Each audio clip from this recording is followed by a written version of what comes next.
listening to Akta Diurna Podcast. Sekarang kita kedatangan tamu spesial banget nih. Ada yang tahu? Ini dia Kang Haifan. Tamu spesial banget nih. Oke, jadi Kang Haifan ini adalah angkatan pertama dari Eskul Jurnalistik Akta Diurna, sekaligus sebagai ketua pertama ya Kang ya. Ya, izin perkenalkan terlebih dahulu ya. Silakan. Nama saya Muhammad Haifan Mujahid. Mungkin bisa dibilang saya ketuanya Akta Diurna generasi pertama kayak gitu mungkin. Dan saya anak PGI tahun 2022. Iya, jadi Kang Haifan ini lulus tahun 2022 ya teman-teman. Nah sekarang kita mau coba tanya-tanya nih seputar tentang Akta Diurna ya teman-teman.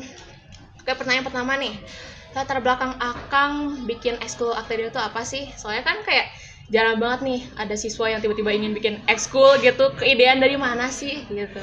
Pertanyaan langsung berat banget di awal-awal, langsung buat latar belakang ya. Aduh. Ya, tapi mungkin klarifikasi aja. Jadi sebenarnya ini bukan ngebuat ekskul sebenarnya di awal latar belakangnya. Jadi sebenarnya mungkin di awal itu udah ada jurnalistik. Mungkin di tahun 2011 sekian belasan itu udah ada jurnalistik namanya itu. Berarti udah lama banget ya? Udah lama banget sebenarnya kayak gitu. Cuman waktu aku itu kelas 10 tiba-tiba ini ada yang unik nih. Jadi dulu tuh jurnalistik itu belum punya nama. Jadi Akta Diurna itu belum resmi ada lah namanya. Jadi namanya cuma jurnalistik doang. Waktu aku kelas 10 itu aku direkrut sama nama itu Bu Ila. Dan rekrut itu bukan kayak pakai selembaran atau buat batch-an atau gimana, nggak kayak gitu. Tapi langsung ngomong langsung dan bilang kayak Haifan mau masuk jurnalistik gak gitu awalnya. Eksklusif ya guys, langsung masuk eksklusif gitu. Itu. Dan ternyata pas aku masuk muncullah orang-orang yang emang mungkin tertarik dalam bidang jurnalistik. Dan waktu itu kebetulan aku juga tertarik sama bidang puisi. Ya akhirnya aku tertarik lah, oke lah ikut kayak gitu kan. Setelah 1 tahun berlangsung, jurnalistik tuh udah mulai jalan lah. Kami banyak kegiatan kayak dulu tuh buat brosur itu dikeluarin ke semua kelas, semua orang tuh dapat brosurnya. Gitu. Dan kebetulan waktu itu aku iseng kirim puisi, taunya dimasukin ke brosur itu. Jadi semua itu kayak, ini mana nih, kayak mana nih. Wah, jadi tanggung banget lah intinya gitu. Iya. Ya ini sekilas dari sejarahnya. Udah itu muncullah penyakit COVID. Wabah COVID. Vakum tuh jurnalistik tuh akhirnya. Vakum jurnalistik entah berapa tahun, mungkin setahun lebih dan sekiannya lah. Ya akhirnya setelah vakum itu kami nggak ada kegiatan sama sekali dan nggak ada arahan sama sekali. Lalu saat kami kelas 11 akhir kalau nggak salah itu mulai namanya tuh hybrid kalau nggak salah. Ada kelas hybrid lah. Jadi ada yang online sama mungkin offline. Ada yang offline. Nah mungkin angkatan corona pasti kenal banget sama yang namanya hybrid kayak gimana. 50-50 lah ya. 50 bener. Apalagi waktu itu PGI kayak gitu. PGI dulu tuh. Nah pas itulah aku merasa kayak sama teman-temanku yang dulu di jurnalistik yang dulu merasa kayaknya jurnalistik ini perlu banget ada deh gitu. Ada lagi deh, cobain deh kita muncin lagi nih. Soalnya kayaknya kami ini pengen menyalurkan kesukaan kami gitu. Bakat ya.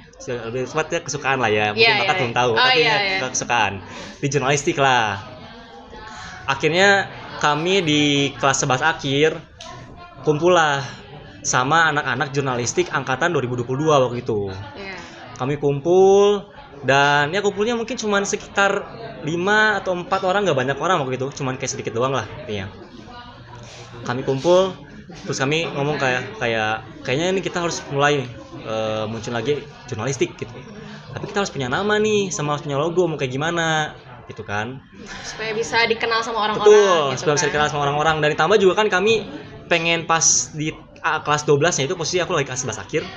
Biar orang tuh tahu gitu. Oh ini jurnalistik nih. Oh ini gimana kan, karena kami yakin kayaknya kelas 12 itu udah mulai offline. Jadi kami pengen peminatnya masuk juga gitu, banyak orang juga gitu sana. Iya. Akhirnya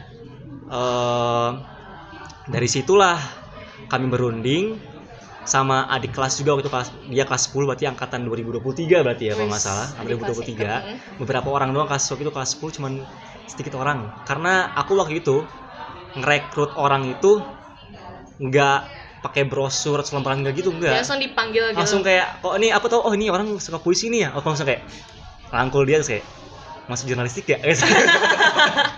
itu beneran kayak gitu. SKSD gitu. Itu beneran ya. Mungkin dulu ketua divisi visualnya gitu. Nanti yang nonton ya masih tahu lah. Itu aku langsung rangkul aja terus kayak ngomong kok masuk jurnalistik ya, langsung kayak gitu. Dan kebanyakan semuanya kayak gitu sama aku. Jadi aku langsung rangkul dia atau langsung aja kayak langsung to the point, jurnalistik mau enggak gitu akhirnya. Nah intinya singkat cerita muncullah kami sepakat namanya Akta Diurna kalau gitu. Nah, kenapa Akta Diurna? Iya nih, aku mau tahu banget nih. Saya kan ada beberapa teman-teman nih yang nanya sebenarnya arti Akta Diurna itu apa. Nah, sekarang kita langsung tanyain nih, Kak sumbernya langsung yang buat namanya gitu. Ya mungkin jadi waktu itu ada angkatan 2023 dia ngutusin kami tuh pokoknya di grup tuh buat lah kayak ayo kita buat nama buat jurnalistik ini apa gitu. Akhirnya muncullah nama Akta Diurna itu sendiri. Nah, Akta Diurna itu artinya catatan harian. Oh, catatan harian. Kalau nggak salah ya. Nah, tujuannya itu kenapa kita namanya catatan harian atau Akta Diurna? Karena itu kami pengen memunculkan kesukaan orang-orang atau mungkin bakat terpendam orang-orang ke sekolah-sekolah. Maksudnya ke sekolah PGI lebih tepatnya. Bukan ke sekolah PGI. Karena waktu itu aku merasa kayak ini orang banyak banget yang jago gambar gitu. Ini orang banyak banget yang jago puisi. Ini orang banyak banget yang jago podcast, banyak ngobrol itu banyak banget sih tuh. Tapi aku merasa dulu belum bisa ke-expose gitu. Orang-orang itu belum bisa tersalurkan dan karena nggak ada wadahnya. Nah, nggak ada wadahnya. Jadi kami tuh merasa kayaknya ini perlu banget orang-orang tuh ke-expose biar orang yang punya bakat di bidang ini, di bidang itu atau terutama di bidang jurnalistik itu bisa tersalurkan dengan baik gitu. Karena kan kalau aku merasa kayak mungkin kalau main musik ini akustik kan ada tuh. Iya, benar. Terus kan kayak pramuka kan ada tuh, ekskul pramuka kan. Nah, lain-lain itu udah ada. Nah, tapi kan jurnalistik belum ada kan. Iya, nah, makanya udah gitu. Kami ngurusin lah Akta Diurna waktu itu munculnya. Nah, akhirnya resmilah Akta Diurna, bukan jurnalistik ya, tapi Akta Diurna beda lagi. Iya. Resmilah Akta Diurna itu di tahun 2022. Berarti jadi jurnalistik Akta Diurna itu baru 2 tahun ya di PGI baru ini? Baru 2 tahun sebenarnya kalau Akta Diurna. Tapi kalau jurnalistik udah lama. Iya, kalau Akta Diurna baru 2 tahun. Oke, kan tadi Akang udah ceritain nih cerita perjalanan awal mula pembangunannya Akta Diurna nih. Nah, tentunya kan nggak semulus yang diceritain ya, Kang. Pasti ada kesulitannya gitu. Kesulitan itu apa aja sih dalam membangun ekskul ini gitu kan? Jujur banget ya. Ya jujur apa tuh? Jujur banget, sebenarnya aku iri banget sama jurnalistik yang sekarang gitu karena aduh ya, karena bener-bener kalau aku lihat yang mungkin angkatannya Fasya, terus angkatannya Freya, terus angkatannya sekarang Nibra sebagai ketua jurnalistik sekarang itu jurnalistiknya lebih bisa dibilang lebih terbuka, lebih maju gitu. Mungkin karena efek udah nggak COVID lagi ya, jadi kayak bisa kumpul dan lain-lain gitu. Nah, kalau kami dulu itu benar-benar kami itu mulai muncul lagi, pengen muncul lagi tuh di saat-saat lagi masih masa-masa COVID waktu itu. Lagi masa-masa COVID lah. Jadi kami mau kumpul juga gimana nggak bisa. Maksudnya kumpul oke lah, tapi nggak bisa banyak orang. Iya benar. Kami dibatasi gitu kan. Iya betul. Kami pengen ngeluarin karya juga, nggak bisa ngeluarin Blutin, nggak bisa ngeluarin Mading dan lain-lain kan, karena orang-orang juga ya 50-50 lah gitu. Iya. Maksudku siapa lah orang yang pengen ke sekolah buat lihat doang gitu. Iya. Maksudnya kan orang-orang kayak ke sekolah yang setengah-setengah cuma kayak ke kelas itu langsung pulang kan, karena mungkin masih ada COVID waktu itu, jadi cepat-cepat pulang, nggak ada yang mau lihat Mading dan lain-lain. Akhirnya kami bingung lah, gimana caranya biar orang-orang yang mau karyanya terpublish itu diketahui orang gitu. Kami bingung gitu kan. Akhirnya kami mulailah kami mulailah membuat sosial media. Oh iya, ternyata baru ingat nih. Apa tuh? Ternyata Akta Diurna itu mulai muncul namanya itu karena kami membuat sosial media sebenarnya. Oh, jadi baru launching nama itu karena pas mau bikin sosial media ya, gitu. Karena nggak lucu ya, namanya jurnalistik PGI 1 kan kayak aneh banget namanya, freak banget. Jurnalistik PGI 1 kan kayak aneh banget ya, keren banget kan? Iya. Akhirnya karena tujuan kami ingin mempublish gitu, di masa-masa COVID itu, akhirnya kami munculkan nama Akta Diurna. Keren banget nama yang kayak ada filosofisnya gitu ya, teman-teman kayak. Dari itu kami mulailah buat logo. Logonya ada penanya dan warna biru Iya, terang biru, lah gitu. iya. Karena pengen catatan harian, jadi kami pengen catatan harian tuh buat anak PGI bisa publish lah, bisa kayak gitu. Akhirnya kami mulailah struggle tuh kami gimana ya caranya biar anak-anak bisa mau ngirim karya ke Karyanya. kita gitu kan. Terus waktu itu sempet lah kami ngide gitulah, kayak Ngide apa gitu. tuh? Ini biar kayak openingnya bagus, kita buat short movie. Wus, Short movie. short movie. Short movie waktu itu beneran. Cuman kan kayak jurnalistik short movie gitu kan, kayak Nyambung gak ya? nyambung nggak ya, waktu itu kan kayak aneh banget. Iya, Tapi iya. kebetulan waktu itu kami punya kayak kalau nggak salah sekitar 6 orang doang, 7 orang doang kami 2022 waktu itu yang benar-benar aktif lah ya. Buatlah short movie, kami kayak sepakat lah. Oke lah, kayak sepakat kita buat short movie biar orang-orang tuh kayak wah gitu. Oh ini Pakai, wes keren keren banget, banget gitu gitu kan. Itu awalnya pengen kayak gitu biar orang tuh pada nge-follow jurnalistik waktu itu. Akta Diurnal lebih tepatnya. Akhirnya kami buatlah short movie itu dengan kemampuan seadanya. Dan di luar nalar ternyata anak-anak teman-temanku, anak-anak 2022 terutama itu yang ikut berpartisipasi dalam short movie juga itu punya kayak kemampuan yang bagus itu. Jadi ternyata kalau siswa ini punya ruang untuk berekspresi dengan baik, itu bisa dikembangkan bagus gitu. Jadi orang-orang tuh biasanya mikir kayak pendem nih, ternyata pas ada uangnya ini dia bisa lebih keluar. Iya, benar banget. Akhirnya kami buatlah tuh movie. Mungkin kayaknya sekarang udah nggak ada ya di Instagramnya, tapi mungkin Drive Akta Diurnal kayaknya ada deh. Kayaknya mungkin kita harus lihat ya. Mungkin harus lihat. Penasaran banget sih aku. Mungkin kalau bisa diupload ke YouTube juga gitu ya. Okay. Kayak kami struggle gitu, kami kayak jurnalistik tapi malah buat film short movie gitu kan. Tapi kami effort lah waktu itu benar-benar kayak short movie. Dulu kalau nggak salah tuh ada 2 short movie-nya.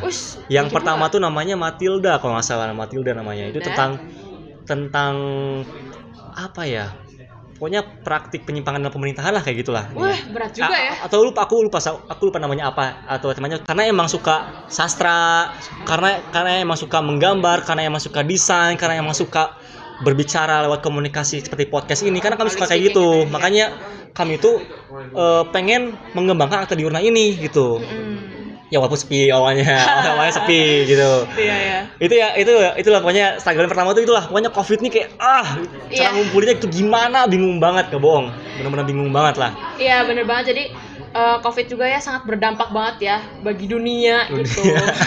Seluruh dunia terdampak oleh corona, termasuk ya jurnalistik Akta Diurnal juga gitu. Bener. Tapi alhamdulillah sekarang jurnalistik ya udah bagus banget sekarang.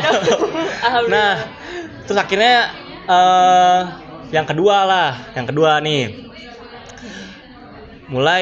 kami udah mulai Instagram nih karena udah mulai masa-masa masuk sekolah dan udah nggak hybrid lah gitu waktu itu. Udah langsung 100% full masuk sekolah gitu. Kami tuh awalnya di Instagram tuh munculnya short movie sama pengenalan. Kalau misalnya scroll di atas di bawah IG-nya itu ada kayak pengenalan podcast tuh apa, bla bla itu apa, bla bla. Dan akhirnya pas 2022 itu pas kita kelas 12 akhirnya resmi tuh kayak sekolah tuh kalau nggak salah udah mulai banyak siswa masuk tapi harus pakai masker waktu itu. Oh iya, benar-benar. Pakai masker waktu itu. Dan akhirnya situ mulailah rame lah gitu, banyak orang masuk daftar gitu kayak daftar jurnalis gitu. Nah tapi masalahnya kami senang banget banyak yang daftar. Tapi masalah kedua adalah kami susah banget mengontrol orang-orang gitu. Nah, iya, benar banget. Banyak banget orang, tapi kami susah mengontrolnya dan kayak gimana ya caranya biar orang-orang nih mau upload dan cinta Akta Diurnal lah gitu. Karena kami merasa mungkin rasa cintanya mungkin gak bisa sebesar yang kami lakuin sebelumnya gitu mungkin ya. Karena kan sebelumnya karena kami tambah tuntutan, mungkin kalau mereka kan beda lagi gitu. Contohnya kayak gitulah bahasanya gitu. Kami bingung lah kayak gimana. Tapi alhamdulillahnya waktu itu kami muncul juga ngupload buat di Instagram. Kalau nggak salah juga ada di waktu itu warna biru, kalau nggak salah warna biru. Ada yang gambar, ada yang review buku juga. Pokoknya banyak banget yang warna biru pokoknya itu. Oh iya, tahu ya. Aku pernah lihat sekali. Pokoknya ada slide di bagian keduanya itu. Kami muncul akhirnya. Ya, terus yang ketiga banyak orang tapi yang kerja dikit. Nah, itu sebenarnya menurut aku ya itu kayak udah biasa gak sih, kayaknya biasa sih. Iya, jadi kayak kadang ada yang bener-bener berdedikasi banget gitu kan, ada yang kayak ya udahlah paling ini doang mah Aduh, ngapain gitu kan. Jujur itu sulit banget ya waktu itu, kayak mungkin juga keterbatasan ilmuku juga waktu sebagai ketua. Jadi kayak ini gimana cara orangnya biar orang pada mau gitu, kan nggak tahu. Iya benar-benar. Tapi akhirnya alhamdulillah masih mau gitu. Akhirnya kami waktu itu berinisiasi ngebuat kayak kelas waktu itulah bahasanya gitu, kayak kelas visual, bahasa sama podcast gitu. Oh jadi pembagian divisi gitu. Oh iya benar juga, aku belum jelasin pembagian divisi gimana. Oke. Tapi skip dulu aja nanti deh. Oke. Skip dulu aja deh, gitulah nih ya. Ya kami waktu itu adalah yang ketua divisi bahasa siapa, ketua divisi visual siapa, ketua divisi podcast siapa waktu itu. Dan kami dengan kayak ilmu yang terbatas, tapi kami juga pengen belajar bareng-bareng. Akhirnya kami belajar bareng-bareng di situ, satu kelompok waktu itu di perpustakaan. Nah, sejarahnya kenapa di perpustakaan? Kenapa tuh? Karena perpustakaan udah disebut sebagai base camp-nya jurnal. Base camp jurnal. Iya. Karena sebenarnya simpelnya doang ya. Karena anak 2022 itu suka banget, terutama yang anak jurnalistik ya, yang awal 2022 itu suka banget sama perpustakaan waktu itu kelas 10 terutama. Suka sama perpustakaan mereka tuh. Jadi pas akhirnya tahu perpustakaan ini punya banyak buku lah gitu kan, tempatnya juga nyaman, akhirnya ya kami mesti kayak udahlah kumpul di perpustakaan aja lah, karena emang enak. Apalagi waktu itu kan sebelumnya ini belum dibangun ya awalnya. Cuman ini doang gitu kan, tapi pas dibangun kayak makin kece kan, jadi ya iya dong, jadi kayak makin comfy gitu. Akhirnya ya udah, akhirnya di sini kami mesti kayak kami mendeklarasikan bahwa ini best camp tadi pernah. Kayak gitulah. Itu lanjut lagi ke poin 3 tadi. Ya akhirnya walaupun kami banyak yang susah, kayak kerja dikit tapi banyak orangnya, kami inisiasinya kayak ya udah kami buat kelas lah biar orang juga tahu, mungkin latar belakangnya kenapa kayak gitu, karena orang-orang nggak tahu cara memulainya gimana gitu. Iya benar banget. Akhirnya kami mulai dan lain-lain, dan alhamdulillah mereka udah tahu dasarnya, kayak udah mulai cara belajar lah, kayak kayak gini cara buatnya, kayak gini cara buatnya, yang begini. Kayak jadi gitu. mengeksplor bersama gitu ya, belajar bersama. Jadi emang mungkin kalau dirangkum ya, kesulitannya itu yang pertama